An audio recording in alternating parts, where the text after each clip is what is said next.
Hace 2 semanas, no, tres domingos quise decir, compartí un tema que se llamaba El reino de las tinieblas, una misión peligrosa. Luego de eso tuvimos al pastor Diego Velázquez el siguiente domingo, y el domingo pasado pues el tema iba dirigido a los 5 puntos del Sígueme 1. Yo quiero retomar la línea de pensamiento que traíamos y la enseñanza de hoy, que le llamé un mundo que ciega, ciega con C, no ciega con S, aunque también ciega, también cosecha, ¿no? Un mundo que ciega a sus habitantes. Es una retoma del tema anterior, porque no podemos perder la perspectiva de lo que Dios nos está queriendo hablar. Cuando nosotros hablamos del reino de Dios, que es el tema fundamental que venimos desarrollando hace rato, aprendemos muchas cosas. Jesús dijo: venga a tu reino, hágase tu voluntad como en el cielo también en la tierra. Y cuando Él dice venga a tu reino, de ahí se desprenden tantas cosas, que muchas de las cuales hemos ido aprendiendo. Entre ellas, nosotros somos hijos, reyes y sacerdotes. Pero los únicos que pueden establecer reinos son los sacerdotes. Alguien puede decir los reyes. Sí, cierto. He tratado de hacer hincapié una y otra vez en el hecho de que como reyes y sacerdotes estamos vinculados, y que esos dos conceptos están vinculados y que no hay forma de desasociarlos, tanto que donde aparecen siempre aparecen juntos. En 2 momentos dice somos reyes, Él nos hizo reyes y sacerdotes para Dios. En otra escritura Pedro nos llama real sacerdocio, como si fuera una sola cosa.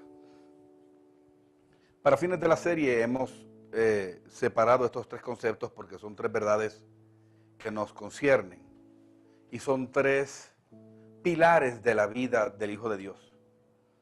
Un Hijo de Dios que aprende que es hijo, en su momento se da cuenta que fue llamado a reinar. Esa es la gestión de rey. Tristemente a los seres humanos les encanta el tema de reinado y quieren reinar sobre todo menos sobre aquello que se supone que está reinando. Los seres humanos fuimos puestos para gobernar sobre la creación, pero hemos visto que en palabras de Pablo y de Jesús también, el primer ámbito donde hay que reinar es sobre uno mismo. Y luego de manera coherente y consecuente podemos entonces gobernar nuestro entorno. Cuando nos encontramos que tenemos conciencia de esa responsabilidad y Dios va desarrollando el carácter en nosotros de un rey, como Él es rey, podemos ejercer también entonces una multiplicación. Por eso dice fructificar y multiplicaos. Alguna vez yo les hablaba que hay una relación entre rey y sacerdote y fructificar y multiplicarse. Primero tenemos que dar fruto, el fruto de un rey, el carácter de un rey, para luego podernos multiplicar. La multiplicación no es otra cosa que el carácter del sacerdote ejerciéndose en el mundo. ¿Para qué? Para ser conducto, para ser canal de reconciliación entre la raza humana y Dios. Por eso es que nos llama sacerdotes, porque un sacerdote era un mediador. Sabemos que hoy día no hace falta mediadores, porque Cristo es el sumo sacerdote. Sin embargo, nosotros somos sacerdotes, como la Biblia nos llama, en ese sentido, en que somos mediadores para reconciliar a la raza humana con el Dios de los cielos. Decíamos también que el reino de Dios contiene 2 elementos. Uno de ellos es un proceso y el otro es un suceso. El suceso tiene que ver con el regreso de Cristo a la tierra. Ese momento va a cerrar la historia, no termina la historia, va a cerrar la historia de la humanidad como la conocemos. Y habrá una transformación de nuestros cuerpos, habrá una resurrección de muertos, habrá una manifestación del gobierno pleno de Dios, y habrá tantas cosas que anhelamos. Por eso el Apocalipsis, por consiguiente la Biblia, termina al final, diciendo, sí, ven Señor Jesús. Es un anhelo. Dice la Escritura que todo aquel que tiene esta esperanza se purifica a sí mismo, así como Él es puro también. Esta esperanza no la podemos soltar. ¿Cuándo va a ocurrir? No sabemos. Sabemos que en algún momento nos invita la Biblia a dos cosas. Primero, a no tratar de pronosticar cuándo es. Por eso Jesús fue cortante con los discípulos cuando dijo, no os toca a vosotros saber las razones de vuestro Padre. Pero a la misma vez nos invita a estar alerta a las señales y a prepararnos. Hay parábolas que hablan de estar preparados, porque no sabemos el día ni la hora. Sin embargo, a la iglesia como iglesia nos concierne el proceso, porque esa parte nos fue entregada a nosotros. Y siempre hemos oído decir que la iglesia es la que está encargada de establecer el reino de Dios en la tierra, y eso es cierto. Pero yo creo que tenemos que replantearnos el concepto de iglesia. Porque cuando pensamos en iglesia, pensamos en un grupo de personas que se reúnen en un lugar. Se piensa en religión, se piensa en organización. Y mientras que eso en parte es cierto, tenemos que recordar que la iglesia lo que hace es reunirse ocasionalmente, normalmente los domingos en la mañana, para cumplir un propósito colectivo, lo que le han llamado algunos generar la unción congregacional. Somos miembros de un mismo cuerpo y se supone que nos busquemos y que estemos en unidad de espíritu, pero no necesariamente en unidad física. Sí lo hacemos a través de las reuniones, pero cuando salgamos de aquí, a la mayoría de ustedes yo no los vuelvo a ver hasta el próximo domingo, si usted asiste regularmente. Porque si no, lo puedo ver de aquí un mes. Por lo tanto, no es exactamente una unidad de tipo física como una unidad espiritual. La iglesia, perdón,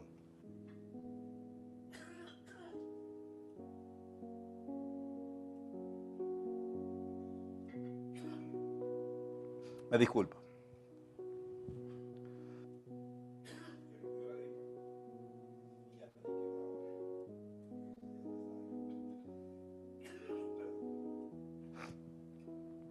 Si hay estornudos o hay tos o hay pausas, les agradezco su paciencia, su tolerancia conmigo.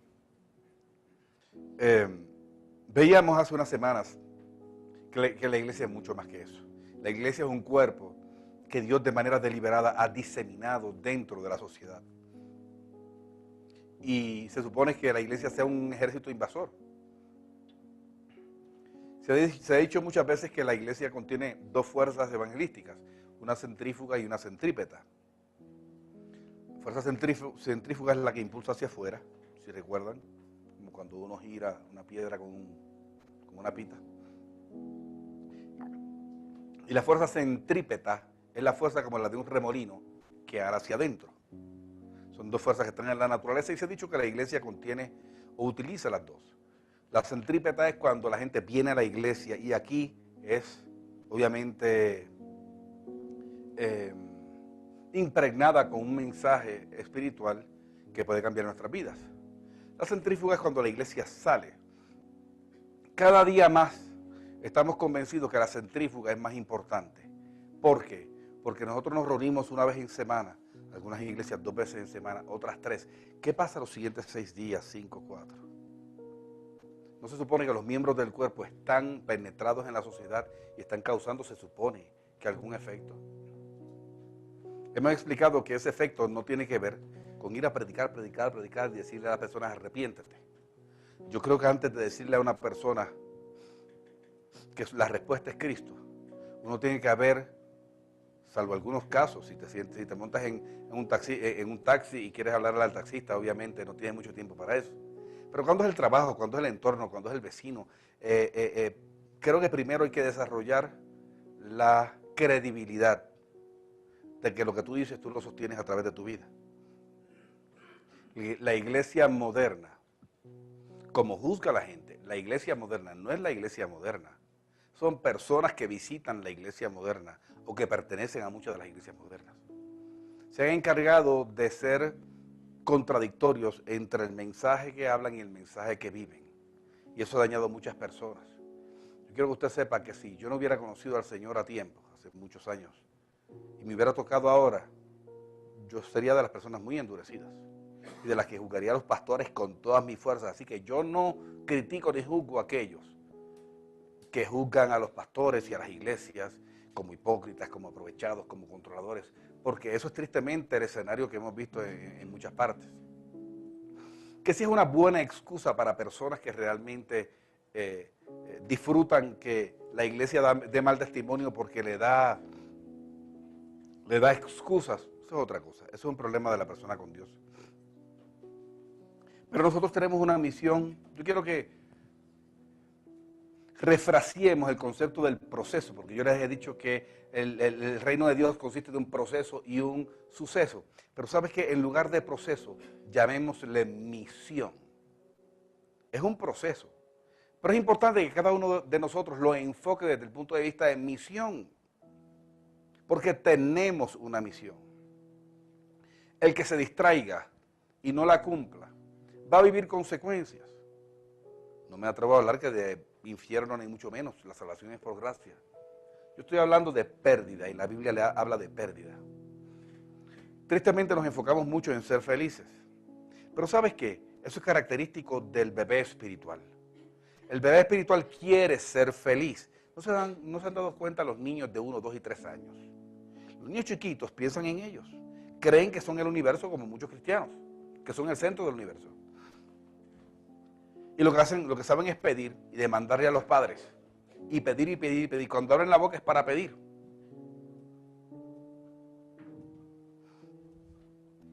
El niño cuando crece se da cuenta que me informaron mal, no soy el centro del universo. No sé quién le informó eso, pero se lo creyó. Por bastante tiempo se lo creyó. Y ya después de grande se da cuenta que tiene una responsabilidad con el mundo. Decide estudiar, se da cuenta que se debe casar, seguramente, tiene hijos y se da cuenta que no vive para él. Ahora bien, Satanás se ha encargado de dañar el corazón de los seres humanos, sobre todo en esta generación. Y cada día más hay niñitos, infantes de 40 años. Cada día más hay hombres que llegan a los 40, 45, 50, 35, 30, siendo infantes por dentro, siendo egoístas, viviendo para ellos. Alguna vez alguien dijo que la diferencia entre un hombre hoy día de esta generación, un hombre y un niño, es el precio que costaron sus juguetes. Es la diferencia.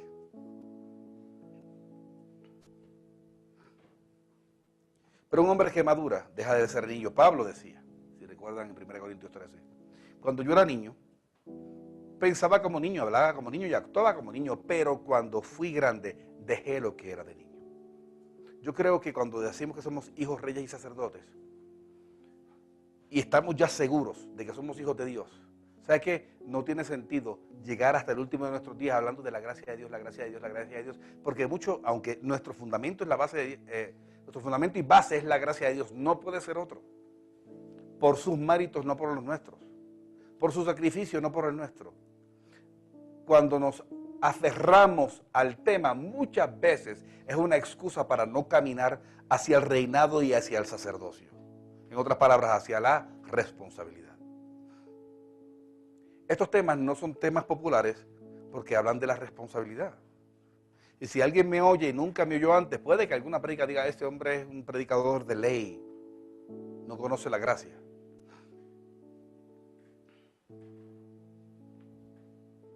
Y los que conocen la diferencia entre el calvinismo y el arminiano, entre el calvinista y el arminiano, yo he dicho algo para el que me entienda. Si no me entiende, no importa. Yo decía, Pablo pensaba como calvinista, pero escribía como arminiano.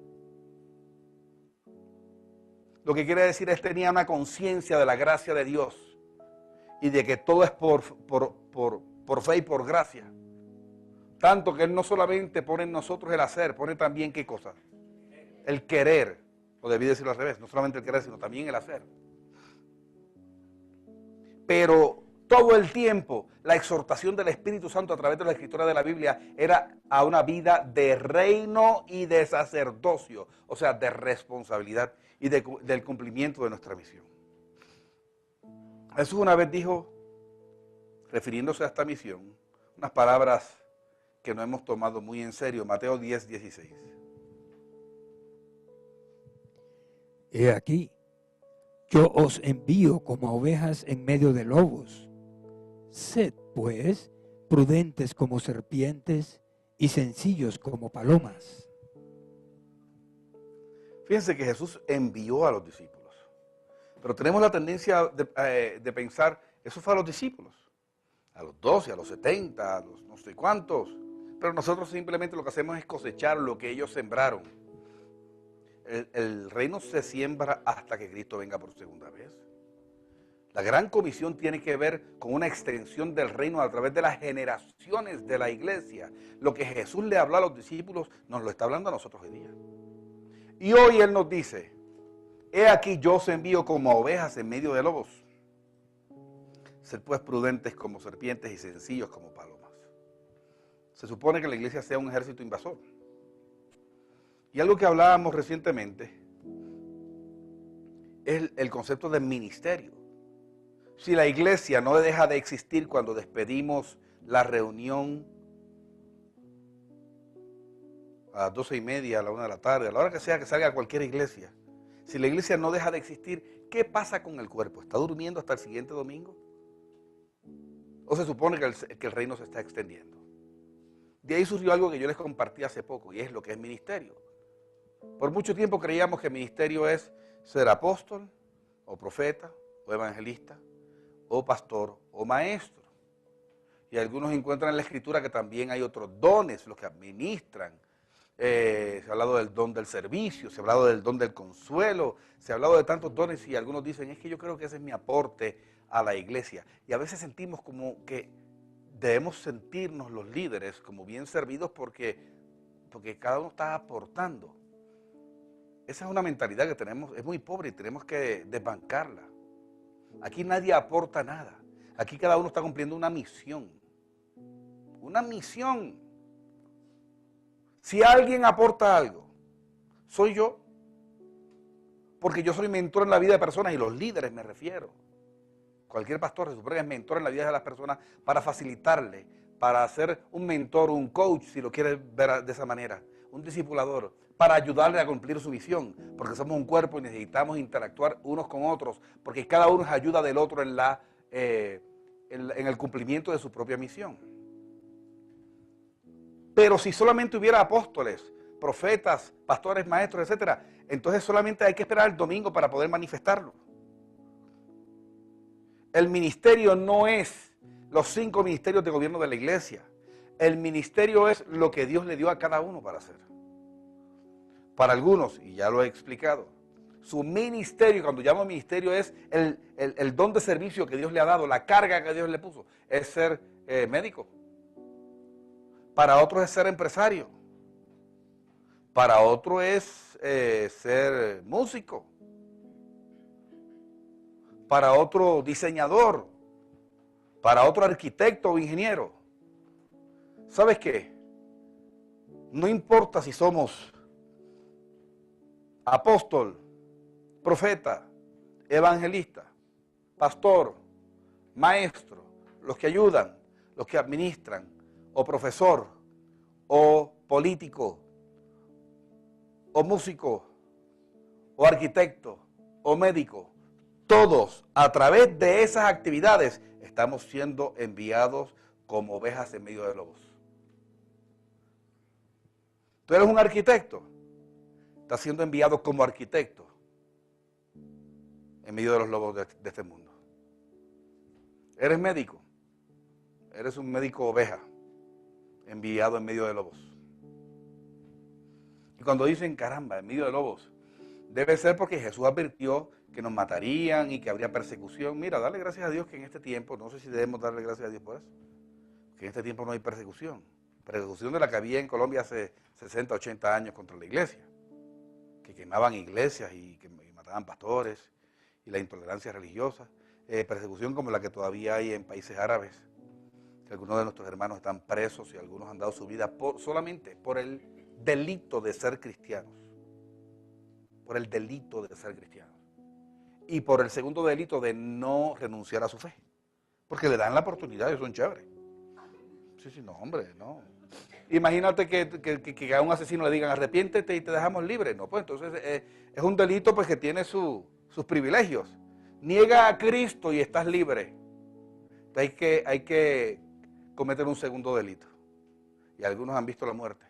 Y otros llevan en cárcel 8, 10, 12, 15 años. Hermanos de ustedes, en este momento, mientras yo hablo, hay cristianos siendo torturados en cárceles en países musulmanes, en la China.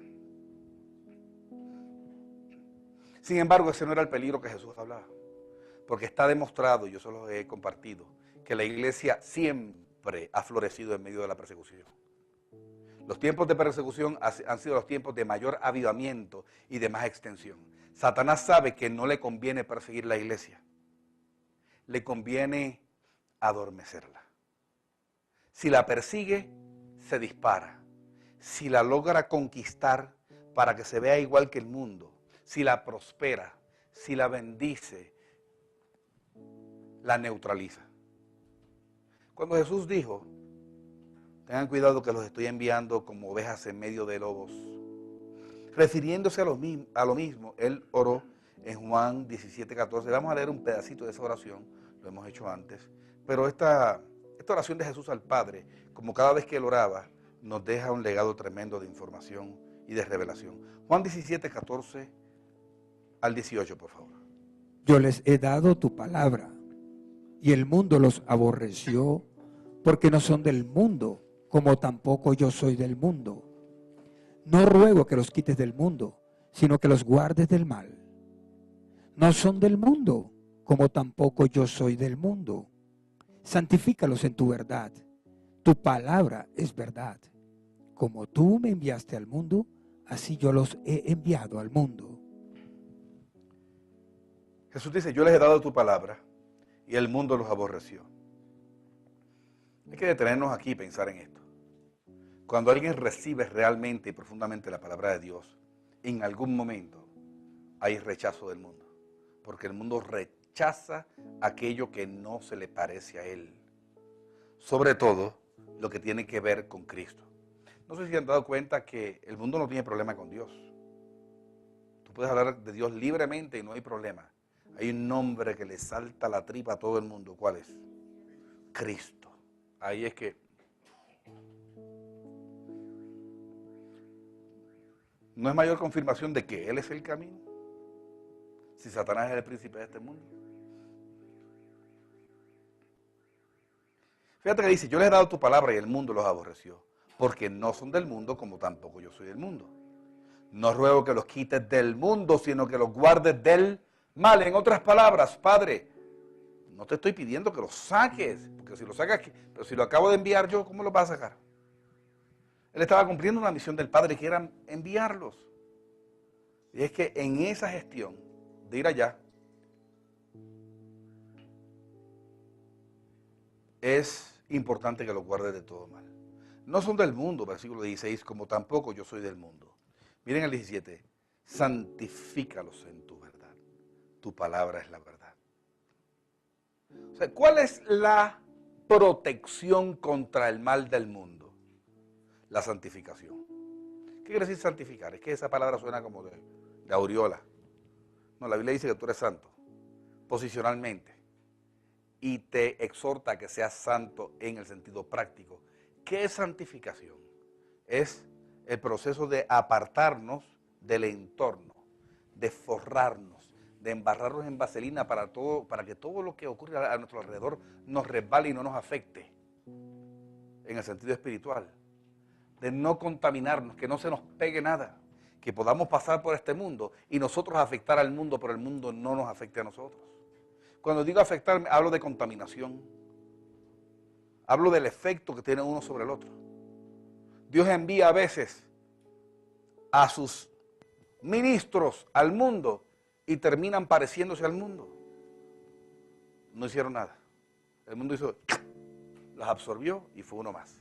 Y esa es una persona con un potencial para hacer daño tremendo. Porque va a dar un mal testimonio de lo que es realmente ser un hijo de Dios y lo que es establecimiento de reino. Cuando un hijo de Dios que entiende que su llamado son las empresas y dice, no, es que yo quiero crecer para bendecir el reino, para impulsar el reino, para ayudar a personas. Ese es el argumento de muchos que quieren enriquecerse y en muchos casos es muy honesto. Se encuentra más adelante que el mundo tiene una forma de hacer negocios que no se parece a la forma de Dios. Claro, en Colombia eso no aplica. Y entonces se encuentra, se los digo porque yo me he encontrado eso,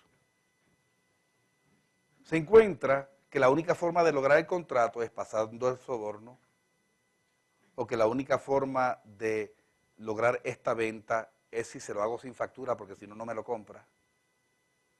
Y entonces somos confrontados con algo. Prospero y me asimilo a un sistema corrupto, o me quedo pobre posiblemente, pero sostengo mis principios. En ese momento hay una lucha de poderes en el interior. Y he conocido empresarios cristianos que empezaron bien intencionados y terminan evadiendo también la declaración de rentas. ¿Sabes por qué? Por algo que les voy a hablar en unos instantes. Porque todo empieza con poquitito. Con poquitito. Y terminan corruptos como todos los demás. Supe de alguien que le renunció a su jefe en una empresa. Me decía, porque es que el jefe cristiano de los activos en la iglesia, pero el hombre era un traquetero en los negocios tremendos. Todo era a punta de sobornos, todo era a punta de evasiones, todo era a punta de extorsión, de manipulación, y solamente había una cosa en su mente, era dinero, dinero, dinero, dinero, no importando. El fin justificaba los medios. Si producía dinero, al medio no importaba. Estamos diciendo, espérate, estamos hablando de un hijo rey sacerdote, o de un hijo que se quedó, yo soy hijo, y no asume la responsabilidad de su sacerdocio. Santifícalos en tu verdad. La oración de Jesús decía, yo los he enviado al mundo, pero necesitan protección del mundo. Eso es lo que está diciendo, que el gran peligro del mundo no es la agresión, es la asimilación. El mundo no solamente tiene la capacidad de la seducción, tiene la intención de la seducción. Termina esta palabra de Jesús diciendo, como tú me enviaste al mundo, así yo los he enviado al mundo. Yo me pregunto si habremos entendido eso. Tú me enviaste al mundo, de la misma manera en que tú me enviaste, yo los estoy enviando. Yo les hago una pregunta, ¿cómo envió el Padre a Jesús? ¿Habrá venido a pasear? ¿A disfrutar de la vida? Yo te tengo una noticia. Yo lo he dicho, no es nuevo para ustedes ni para mí. Quizás para quien está por primera vez. El mundo está diseñado, el mundo fue diseñado por Dios para generarnos bienestar y placer. Cuando Dios plantó al hombre en el sexto día, ya había unas cosas por diseño que estaban apuntando al hombre. Cuando Dios creó las frutas, los vegetales, los comestibles, ya había unas moléculas que iban a estimular unas glándulas del sabor, y todavía no había glándulas del sabor. Ya había unos colores, ya había unos paisajes que iban a hacer vibrar a alguien cuando los viera, y todavía no había ojos sobre la tierra. Dios preparó todo de manera inteligente para que cuando plantara a sus hijos, ¿sabe qué? La pasaran bien. El problema es que no hemos entendido que se supone que la pasemos bien, pero hay una misión que cumplir. ¿Y sabes qué? Se la pasa bien mientras uno cumple la misión. Porque la gente tiene su interpretación de pasarla bien. Y yo creo que pasarla bien sí tiene que ver también con el descanso. Por eso Dios lo puso, lo incorporó a la creación en el séptimo día. Tiene que ver con provisión, si la promesa de Dios a Abraham también era de abundancia. Pero ¿sabes qué? Toda esa bendición de Dios, la gente la ve como un fin. Eso no es un fin. Eso es una consecuencia de alcanzar un fin. Los seres humanos seremos exitosos y bendecidos en la medida en que nos alineemos con el propósito de Dios para nuestras vidas. Pablo murió decapitado, Jesús crucificado y Pedro también. Otros de los discípulos murieron a espada. Y te tengo una noticia, todos sin excepción, fueron supremamente felices. Y todos tenían el sentido de satisfacción del cumplimiento.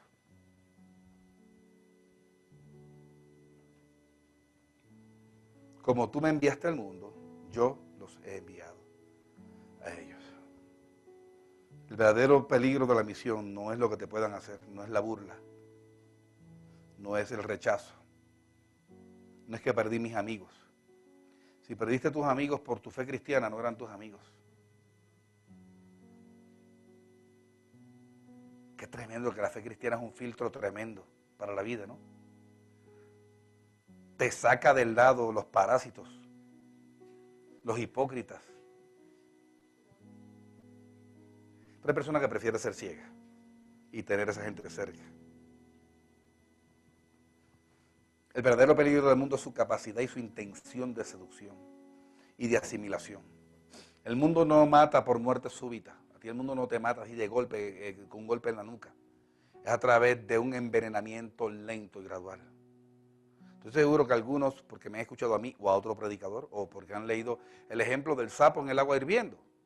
Pero me imagino que hay personas que no lo han oído y por ustedes que no lo han oído lo voy a compartir.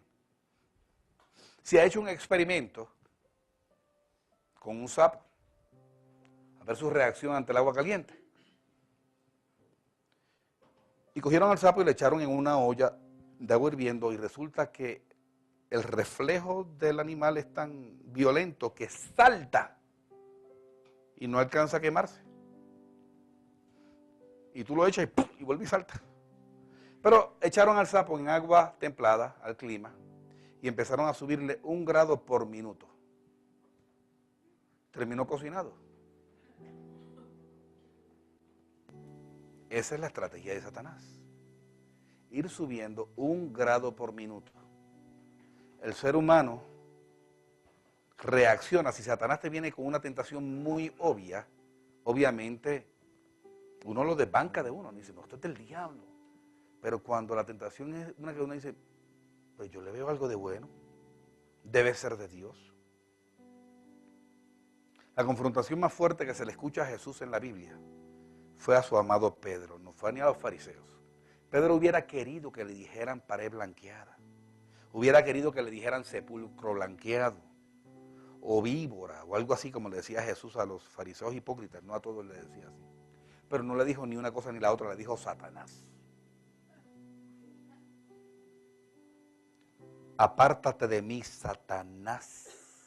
Y algunos han dicho, no, pero no le podía estar hablando a Pedro, sería a quien estaba influenciando a Pedro. Puede ser, pero dice la Escritura, y volteándose hacia Pedro le dijo, apártate de mí, Satanás, porque no pones tu mirada en las cosas de Dios, sino en las cosas de los hombres. En otras palabras, el gran pecado que mereció esa confrontación fue simplemente donde ponía su vista.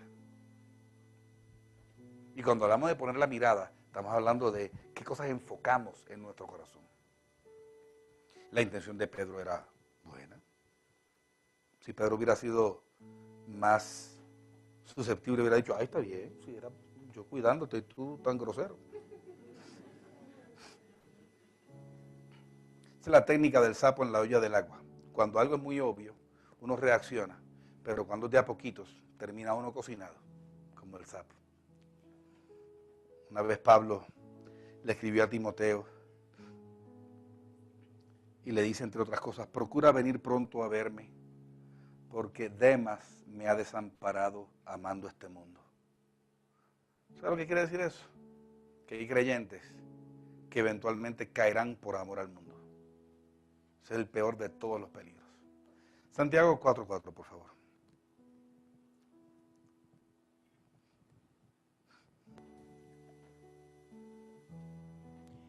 Oh almas adúlteras, ¿no sabéis que la amistad del mundo es enemistad contra Dios? Cualquiera, pues, que quiera ser amigo del mundo,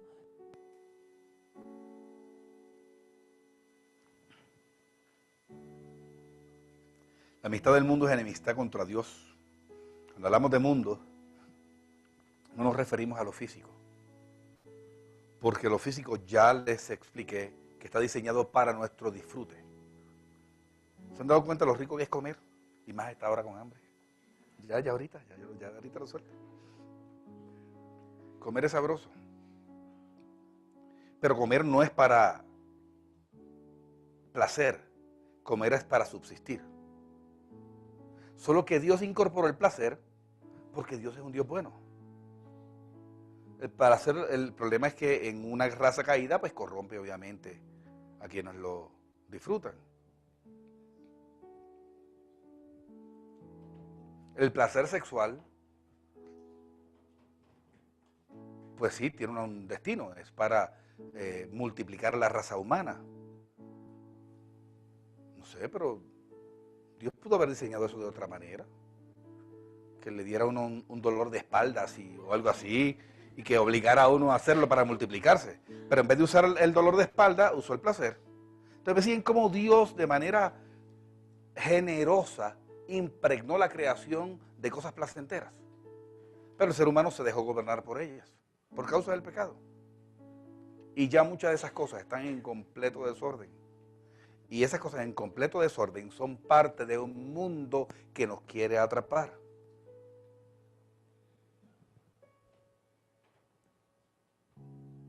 El mundo no se refiere a las cosas materiales tanto como al sistema espiritual que gobierna las cosas materiales. Hay un gobierno de tinieblas sobre el mundo material. Cuando tú recibes un dinero, hay un mundo espiritual que quiere gobernar ese dinero, pero tú lo tienes. Cuando tú disfrutas de los placeres del cuerpo, sea el de la comida, sea el placer sexual con tu pareja casada, tu esposo o esposa, o los diversos placeres que hay, irte de vacaciones y ver un paisaje, todo aquello, el mundo quiere gobernar sobre eso para atrapar al ser humano. Hay forma de disfrutar todas estas cosas sin ser atrapado, siendo uno que rey. Cuando uno reina y uno gobierna sobre la creación. Esa es la forma de ser rey sobre la creación. Pero hay un mundo espiritual, hay un gobierno espiritual, es al que se refería Pablo en Efesios 6:12. Vamos a leer ese pedacito nada más, la primera parte de Efesios 6:12, por favor. porque no tenemos lucha contra sangre y carne, sino contra principados, contra potestades, contra los gobernadores de las tinieblas de este siglo, contra huestes. Hasta ahí está bien. Este pasaje lo usan mucho los que están en guerra espiritual y en liberación. Yo creo que tiene unas aplicaciones un poquito más profundas y más prácticas que la parte obvia de espíritus con los que se está luchando, y creo que a veces hay un desequilibrio tremendo, porque yo te tengo una noticia, si no lo sabías, no hay que luchar contra un derrotado. Yo no creo en estar peleando contra el diablo. ¿Para qué si ya Jesús lo venció? Él está derrotado y los espíritus que gobiernan este mundo están derrotados y tú tienes ya autoridad sobre ellos. Así que la guerra espiritual yo creo en ella parcialmente, pero entendiendo esa base. Pero esa guerra contra el diablo, te voy a coger y te mejor dicho, es que el diablo me cogió y me zarandeó, pero yo te cojo en la próxima, hermano. ¿En qué Cristo creíste tú?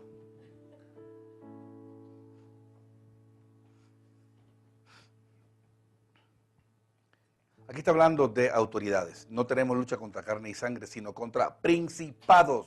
¿Qué son principados? Autoridades. Contra potestades. ¿Qué son potestades? Autoridades, poderes. Contra los gobernadores de las tinieblas. Entonces esto es una lucha de poder. Esto es quién gobierna. Lo triste es que a veces gobierna el perdedor y no tiene ningún sentido. El mundo material no es malo. Es el mundo espiritual que lo gobierna y que te quiere atrapar a través de esas cosas. Las tinieblas son la condición natural. Nadie cae en tinieblas. Aquí se nace en tinieblas. Juan 12:46, palabras de Jesús. Yo, la luz, he venido al mundo para que todo aquel que cree en mí no permanezca en tinieblas. Fíjense que Jesús no habla de para que no caiga en tinieblas. Todo el que cree en mí, no que permanecerá en tinieblas. Esa es la condición natural del mundo. ¿Cuál es la estrategia de Satanás? Yo les hablé un poquito de esto la vez pasada. Si Dios es luz y Dios está presente en toda la tierra y en todo el universo, todo el mundo debería estar recibiendo la luz de Dios. Pero Satanás ha sabido estratégicamente apagar el receptor. Como no se puede apagar la fuente, porque él no tiene control sobre eso, entonces es lo mismo apagar una luz que cerrar los ojos, ¿sí o no? Es lo mismo, te vas a tropezar igual. Eso es lo que Satanás ha hecho. Vamos a leer 2 Corintios 4, 3 y 4, por favor. Pero si nuestro evangelio está aún encubierto, entre los que se pierden está encubierto, en los cuales el Dios de este siglo cegó el entendimiento de los incrédulos, para que no les resplandezca la luz del evangelio de la gloria de Cristo, el cual es la imagen de Dios. Qué tremendo. Fíjense que habla el Dios de ese siglo, otra vez una autoridad de este sistema, cegó el entendimiento, está hablando de luz espiritual, de los incrédulos. Así que el gran problema es la incredulidad. Para que no les resplandezca la luz. Miren el lenguaje que está usando todo el tiempo, de luz y de tinieblas. La gloria de Cristo, quien es imagen de Dios. La pregunta es, ¿cómo logra Satanás cegar a los hombres? Fácil, distrayéndolos, alando su vista en la dirección incorrecta, como hizo Pablo. Hay un principio que para mí es fundamental, se los compartí la vez pasada y lo quiero decir una vez más, no me cansaré de compartirlo cada vez que aplique, y esta vez aplica. Es un principio que le enseño a parejas. Cuando a mí viene un hombre y me dice, pastor, me quiero divorciar. ¿Por qué? Ya no la amo. Pastor, me quiero divorciar de él. ¿Por qué? Porque ya no lo amo. Lo primero que pienso es, pobre de esta persona. ¿Cómo esta persona es tan víctima de las circunstancias? ¿Cómo los sentimientos le gobiernan en lugar de él o ella gobernar los sentimientos? Si un matrimonio se va a divorciar porque alguien perdió el amor, quiero que sepas una cosa. Primero, el amor se pierde a través de un proceso que se debió de tener antes. Segundo, yo le hago la pregunta a la persona que me dice esto, y van a ver pronto por qué esto aplica. Yo le digo, ¿ya no lo amas? No, ya no lo amo. Antes de conocerlo, ¿lo amabas? No, no lo conocía. O sea que en algún momento pasaste del desamor y la indiferencia al amor. O sea que es posible pasar del desamor y la indiferencia al amor. ¿Qué sucedió que produjo ese amor? ¿Tú sabes uno de los ingredientes? La atención. No la atención de él, la atención de la persona. Un principio importante. Tú terminas amando aquello que atiendes. Las mujeres dicen, sí, si me amaras me atenderías. Te tengo una noticia, mujer. Si te atendiera, te amaría. Porque el hombre siempre involucra eventualmente sus emociones y su corazón con aquello que decide atender por la razón que sea. Alguna vez les mencioné que hay un dicho aquí colombiano, yo nunca lo he oído en ninguna otra parte del mundo, lo aprendí. Este es un lugar de dichos. ¿Cuántos he aprendido de acá? Algunos son como para darle una patada, pero hay otros que tienen mucho sentido, como este. Lo quiere más que a hijo bobo. Yo nunca había oído eso. La primera vez que yo oí eso, yo dije, ¿cómo así? Y me puse a pensar y yo dije, ¿es verdad?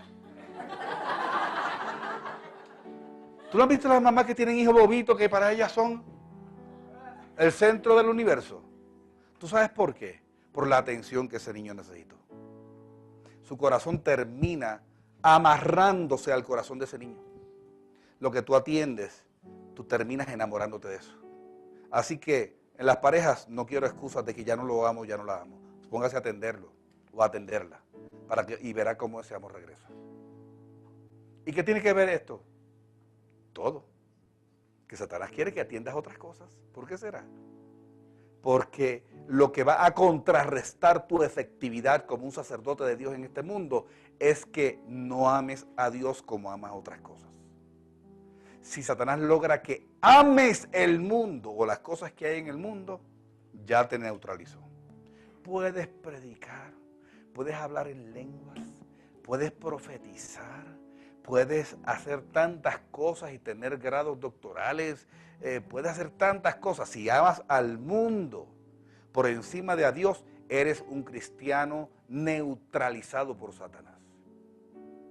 Esto no es de cuánto sepas o cuántos dones tienes, es a quien amas. De eso se trata todo. Jesús dijo, donde esté vuestro tesoro, está hablando de lo mismo. Aquello que tú atiendes, aquello que tú valoras, es lo que captura tu corazón eventualmente. Juan 3:19. Y esta es la condenación, que la luz vino al mundo y los hombres amaron más las tinieblas que la luz porque sus obras eran malas. ¿Sabes qué? Satanás lograr que amemos el mundo no es muy difícil. ¿Tú sabes por qué? Porque tú no puedes amar lo que no ves.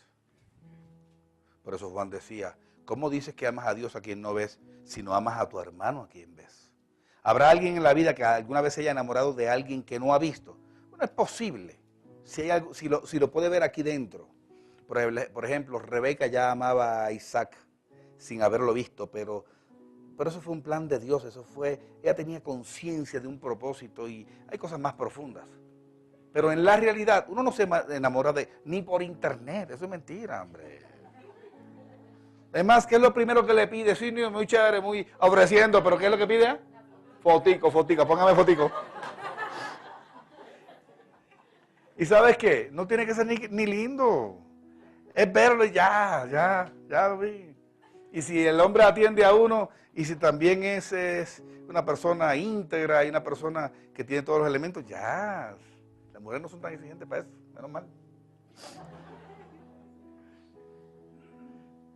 Los hombres amaron más las tinieblas que la luz porque sus obras eran malas. Hechos 26:18. Para que abra sus ojos, para que se conviertan de las tinieblas a la luz y de la potestad de Satanás a Dios. ¿Por qué Dios tiene que abrir nuestros ojos? ¿Sabes por qué? Porque tú no puedes amar a quien no has visto. Y la única forma de amar a Dios es viéndole. Acá. Conociéndole.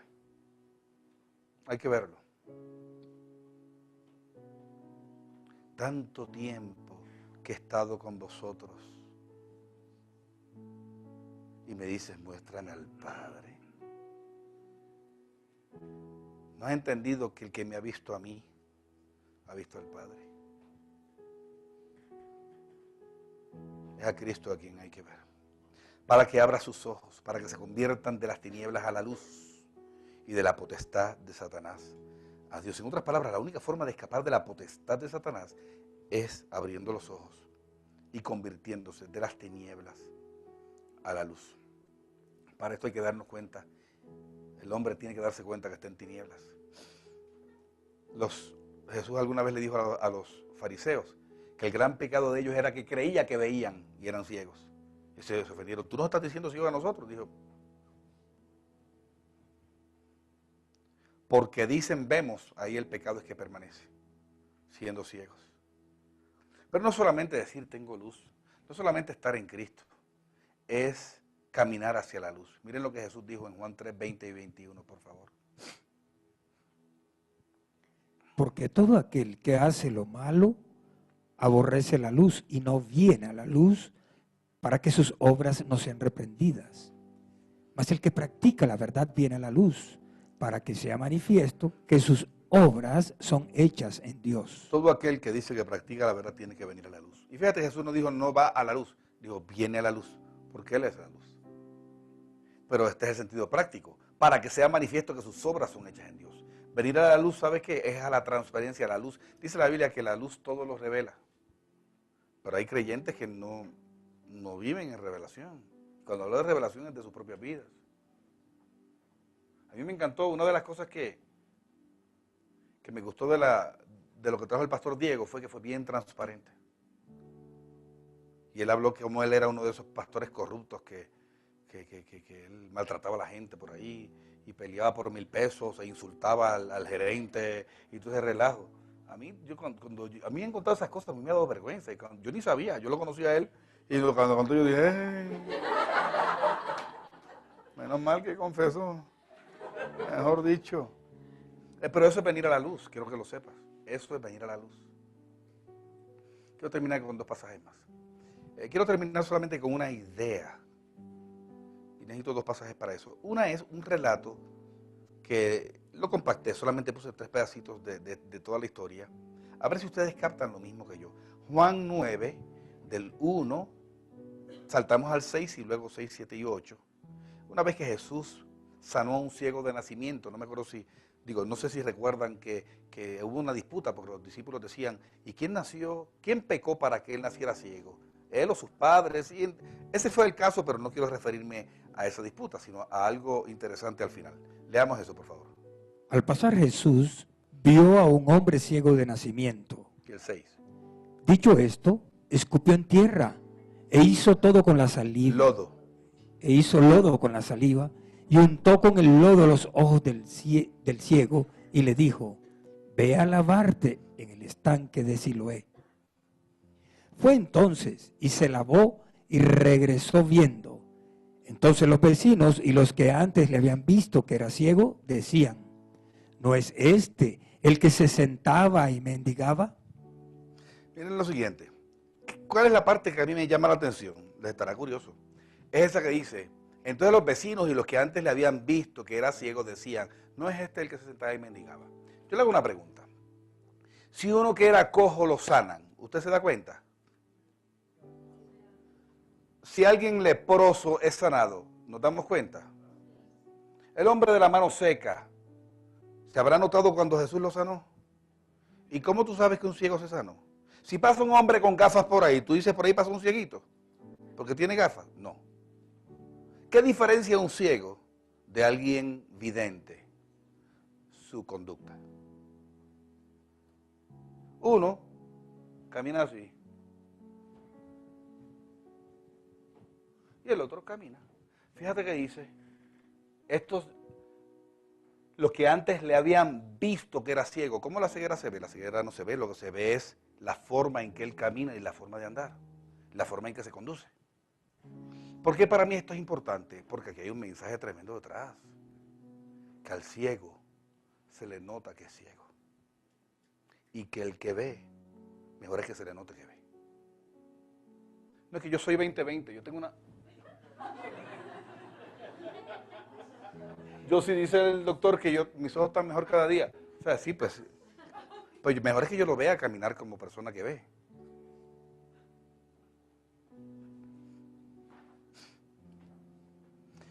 En la historia bíblica hay otros casos de ciegos sanados. Y siempre que Jesús sanaba a los ciegos, algo pasaba. ¿Tú sabes qué pasaba siempre? Que de ahí en adelante los seguían. Para mí eso también es un mensaje. Se supone que si uno ha sido sano de la de la ceguera y ahora tiene luz, se supone que ahora sigamos a Cristo de la manera en que Él dijo seguir. Porque decimos que seguimos, pero Él habló de seguirle. Él dijo, si alguien quiere seguirme, si alguien quiere venir en pos de mí, tiene que hacer 2 cosas antes de poder seguirme. ¿Quién recuerda cuáles son esas 2 cosas? Primero tiene que negarse a sí mismo. Y segundo tiene que tomar la cruz. Eso no suena a lo que se está predicando. Una vez sanó a unos ciegos y Jesús le dijo, no le digan a nadie. Y ellos habrán hecho.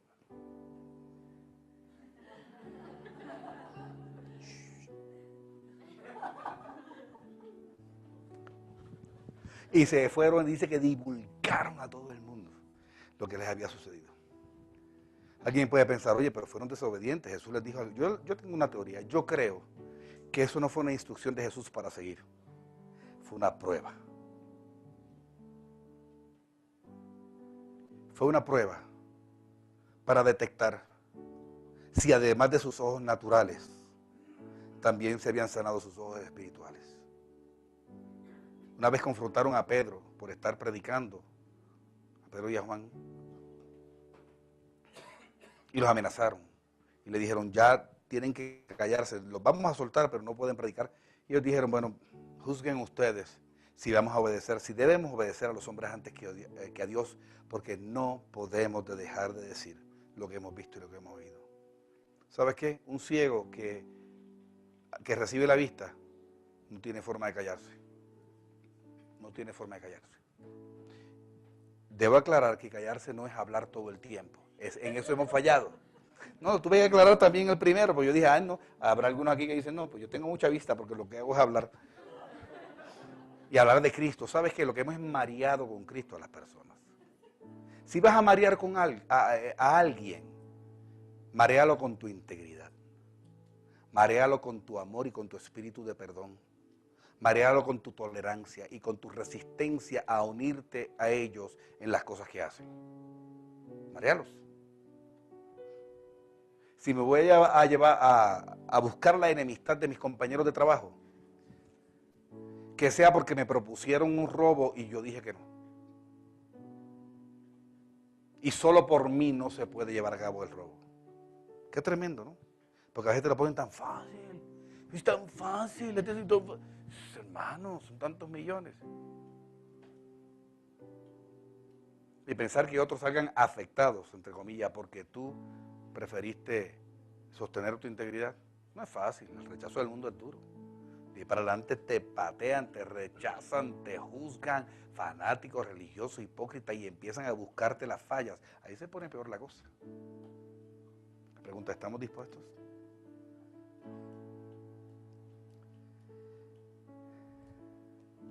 Termino con este pasaje.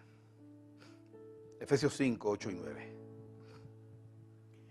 Porque en otro tiempo erais tinieblas, mas ahora sois luz en el Señor. Andad como hijos de luz, porque el fruto del Espíritu es en toda bondad, justicia y verdad. Me parece interesante que no diga, antes estabas en tinieblas y ahora estás en luz. Dice, ¿antes qué?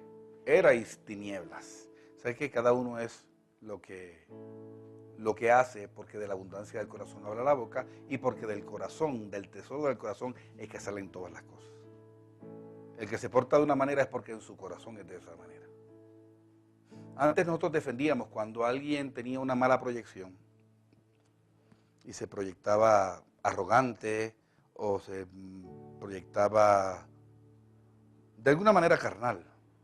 Y a veces resolvíamos el tema diciendo, ¿sabes qué? No. Fue una proyección solamente, pero no es lo que hay en el corazón. Y me acuerdo que muchas veces aceptábamos esa disculpa. No, ¿sabes qué? Discúlpame, fue una proyección. Parece que me proyecté así, pero eso no es lo que hay en mi corazón. Hay un pequeño problema, que eso no es lo que dice la Biblia.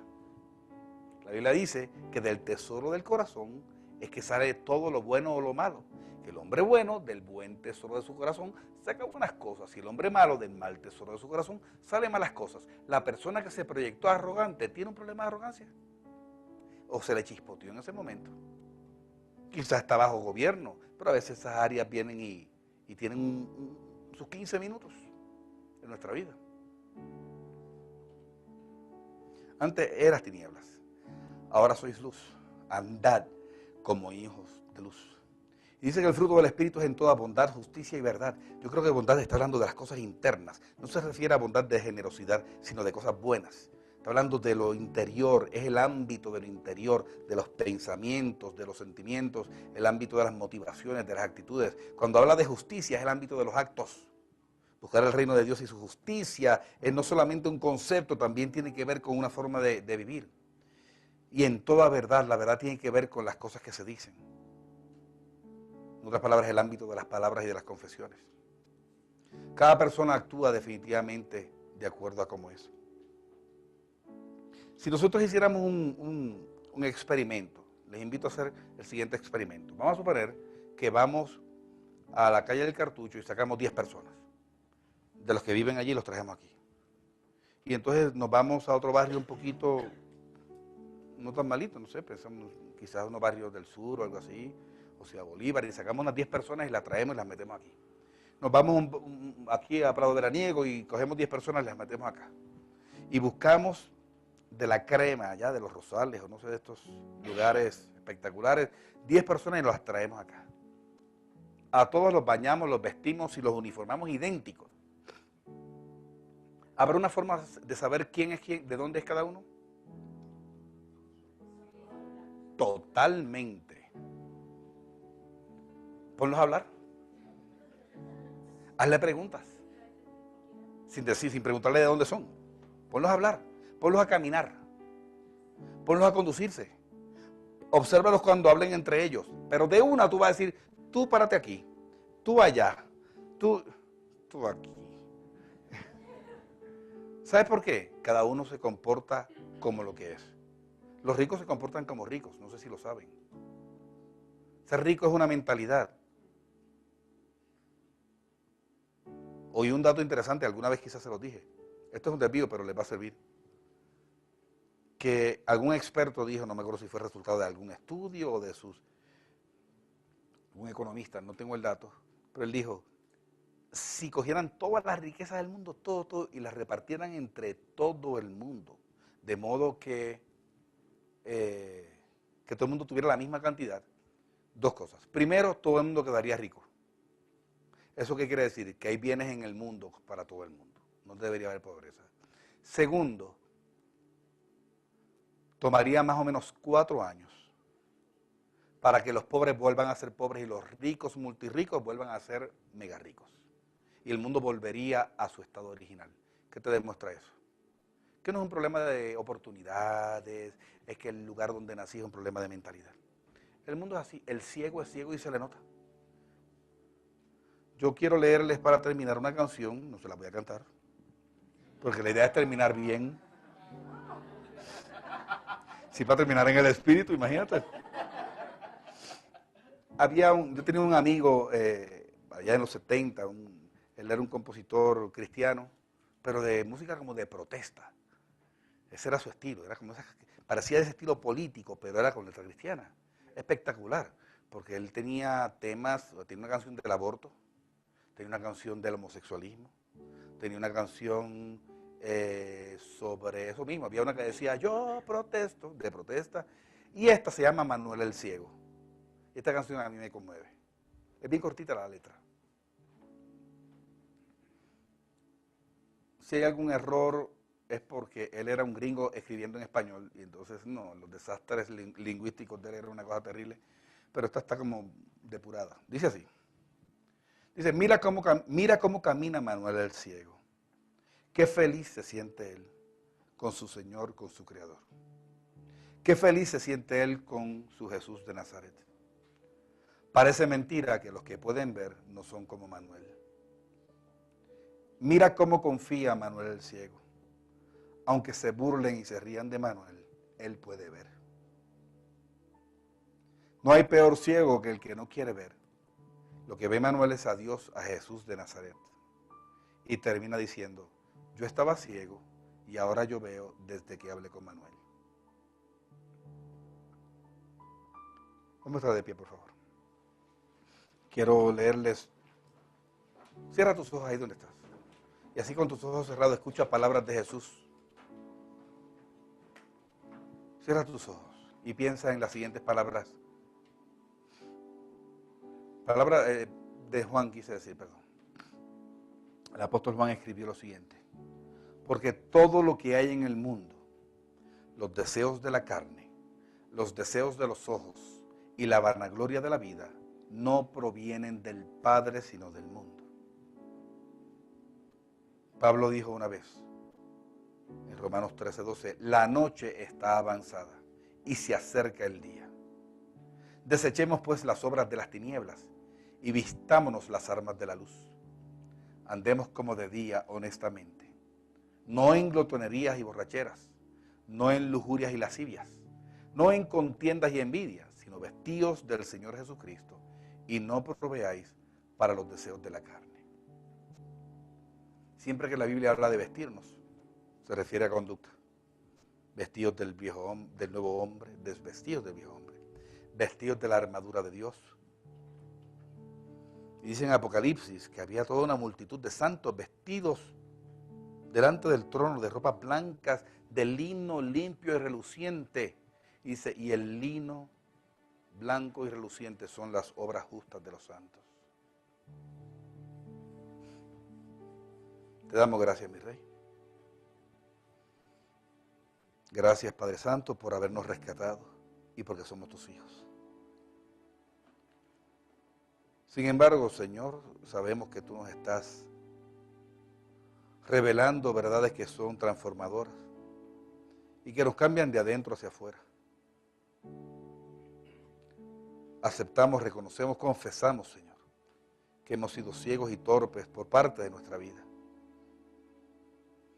Y parte de la ceguera y la torpeza se manifiesta en un egoísmo, Señor, donde nuestras oraciones, nuestros planes, nuestros sueños y anhelos están centrados en nosotros mismos, Dios. Cuán diferentes somos a Cristo en eso, Señor. Sin embargo, Él nos envió a nosotros como tú lo enviaste a Él. Gracias por revelarnos, Padre, que es precisamente en el cumplimiento de nuestra misión, a través de los dones y ministerios que nos diste, Señor, que está la verdadera plenitud de vida.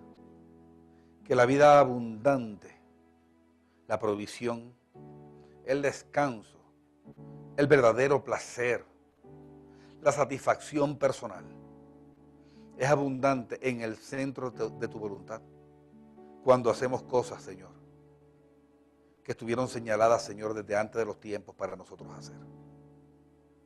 Bendice al empresario, bendice al médico, bendice a la secretaria, bendice, Señor, al que lleva los domicilios, bendice al taxista, bendice al vendedor, al odontólogo, al diseñador, al ingeniero, al abogado, al cirujano, al administrador de empresas. Bendice, Señor, a los maestros, profesores, docentes. Bendice al músico, al cantante. Bendice, mi Rey, al psicólogo, al consejero. Bendice al político. Bendice a todos aquellos, Señor, que son ministros tuyos. Algunos no se han dado cuenta. Como le llamabas tú a Nabucodonosor y a Ciro, mi siervo. Gracias por mostrarnos que somos tus siervos, sobre la base que somos tus hijos. Enséñanos, Padre Santo, a ser efectivos. Y hoy hemos entendido que para hacerlo no podemos amar al mundo, ni las cosas que hay en el mundo. Queremos atenderte a ti, para cada día enamorarnos más de ti, Señor. Que la voz de tu Espíritu sea nuestra brújula. Que los anhelos de tu corazón sean nuestros anhelos, Señor. Que tu reino, oh Dios, sea más importante para nosotros que agendas personales o ambiciones. Ahora entendemos un poco más que es negarnos a nosotros mismos y tomar la cruz. Recordando que después de la cruz siempre hay vida y resurrección. Antes de irnos, no voy a invitarlos a pasar al frente, pero sí quiero orar. Si hay alguien que siente que el 99% de esta palabra le aplicaba, o hay alguien que el 1% le aplicaba, pero que entiende que definitivamente hay cosas que Dios está esperando y está deseando, ajustes. ¿Sabes qué? Los ajustes nos tocan a nosotros. el milagro le toca a Dios. Nuestros ajustes no producen milagros. Nuestros ajustes nos alinean con la voluntad de Dios. Él produce los milagros. Cuando nos creamos que nosotros somos capaces de hacer algo, ya perdimos el norte. Sin mí nada podéis hacer, dijo Jesús. Pero si quieres que te incluya en esta oración, solo te pido que levantes tu mano derecha conmigo y que ores conmigo. Padre del cielo, te doy gracias porque soy tu hijo, pero también rey y sacerdote para ti. Yo acepto, Señor, la responsabilidad que eso conlleva, así como acepto una herencia y una bendición que como hijo recibo. También acepto lo que conlleva ser un rey y sacerdote. Te pido perdón si me he dejado seducir o distraer por cosas del mundo, si he sido débil y Satanás ha capturado mi atención hacia cosas ajenas a ti. Hoy te doy gracias porque tú me alertas a través de tu palabra. Y yo tomo la decisión de atenderte a ti y no a otras cosas. Sé que el primer mandamiento es amarte a ti sobre todas las cosas. Y sé que eso es imposible si estoy atendiendo la agenda del mundo. Permíteme ser efectivo, un ministro competente en aquella área que tú me has dado, en aquellos dones que tú me regalaste. Ser el mejor, sobresalir, destacarme para tu gloria y para ser efectivo donde quiera que tú me pongas. Yo te bendigo y te doy gracias en el nombre de Cristo Jesús. Amén. Yo quiero que antes que salgamos, preparemos nuestra ofrenda, por favor. Puedes tomar el sobre que está al frente. Vamos a sembrar con fe y con gozo. Dice la Biblia que Dios ama al dador alegre. Y quiero, cuando me acuerde y tengamos tiempo, y me tomo unos segundos para eso, bendecir su siembra. Como dije la vez pasada, eso no es un truco mágico. Es simplemente una expresión de unidad de cuerpo, donde cuando sembramos lo hacemos como con celebración y con regocijo. Yo quiero bendecir tu siembra. Yo también creo en el poder de la oración. Yo sé que tú quieres y necesitas que tu semilla sea prosperada. Yo quiero y necesito que mi semilla sea prosperada. Así que vamos a orar por ella. Ponla en el sobre. Si vas a usar un sobre, mejor todavía. Si vas a identificar por fuera, mejor todavía, para darle las certificaciones que algunos nos piden. Para los impuestos eso no es pecado, puedes hacerlo. Y toma el sobre en tus manos. Y sabes que apriétalo así, con emoción. Y di conmigo: Señor, en este momento, yo bendigo esta semilla que voy a sembrar. Te pido que la prosperes, la aumentes, la multipliques en su destino y en su origen. Te doy gracias porque me das para sembrar y porque me has dado la conciencia y la generosidad para hacerlo de manera abundante, generosa y alegre. En el nombre de Cristo Jesús. Amén. Yo bendigo esa semilla en el nombre de Cristo Jesús. Están despedidos, amados. Según salgamos, los servidores están a la salida con los canastos. La pueden depositar ahí. Hoy no hay hojita de anuncios. El único anuncio son los síguemes. Yo espero que aquellos que quieren atender a Dios